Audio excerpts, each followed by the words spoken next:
అజ్ఞానంతో సాక్షాత్తు శ్రీ వెంకటేశ్వరుడినే గాయపరిచిన భక్తుడు కథ గురించి మీకు తెలుసా?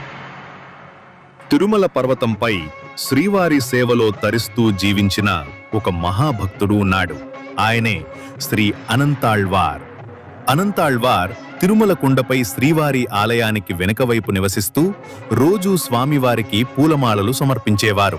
అందుకోసం తానే స్వయంగా ఒక పూలతోటను పెంచి ఆ పువ్వులతో భక్తిగా దండలు అల్లేవారు.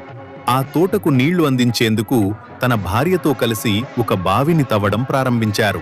అనంతాళ్వార్ గారు మట్టిని తవ్వి తట్టలో పెడితే ఆమె దాన్ని దూరంగా తీసుకెళ్లి పోసేది. ఈ భక్తి చూసి సాక్షాత్తు శ్రీనివాసుడు ఒక చిన్న బాలుడి రూపంలో వచ్చి నేను సహాయం చేస్తాను అని అడిగాడు. కాని అనంతాళ్వార్ గారు అంగీకరించలేదు. అయితే ఆ బాలుడు ఆయన భార్యకు సహాయం చేయడం ప్రారంభించాడు. కొంతసేపటికి అనంతాళ్